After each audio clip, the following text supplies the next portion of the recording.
Good morning, sexy. Yung ganito nga kaaga ay parang hindi pa talaga kain tumayo ng katawang lupa ko. Pero dahil maaga ang client ko today sa Dasma ay kailangan nang bumangon ka dyan. Maaga nga talaga akong bumangon nito at hindi ako nananaginip dyan. Tumayo na nga rin agad ako para mag-asikaso ng mga dapat asikasuhin. Maliligo na nga sana ako neto kaso napakalamig. Mukhang kailangan ko muna maglakad ng konti para uminit-init naman yung pakiramdam ko at makaligo. Bibili nga lang ako neto ng pandesal dito sa kanto. Pagka-uwi ko nga ng bahay ay naglinis na nga lang muna ako saglit para pawisan naman yan siya nang makaligo kasi sa totoo lang mahina talaga ako sa lamig. Nagsaing na nga rin ako neto at nagprito ng itlog para nga palaman dun sa binili kong pandesal para pagising nga ng mag-aama ay mag-aalmusal na lang kami. Pagkatapos ko ngang unahin itong mga dapat asikasuhin ay naligo na nga din ako. Nag-ayos na nga rin ako ng mga gamit ko kagabi, naka-ready na yan sila kaya naman alam ko na kung ano yung mga aasikasuhin ko ngayon. At dahil nga tulog pa rin ito yung mag-aama, aasikasuhin ko na nga muna yung sarili ko. Hindi naman ako matagal mag-ayos o kumilos kasi hindi naman ako nagme-makeup ng bongga, lipstick, pulbo at saka kilay, goods na yan siya. Pagkatapos ko nga mag-ayos ay nagising na rin sila kaya nag-almusal na nga rin kami. Syempre pagtapos mag-almusal nag-ayos lang ulit tapos eto nga babiyahe na rin kami.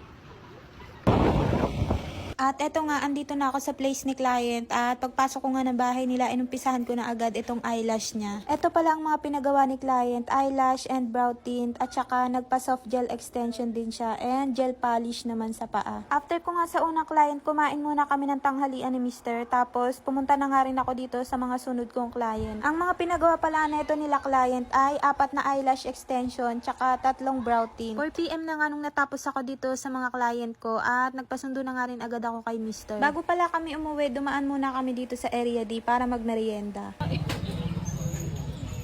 Nasaling mukha. Aba.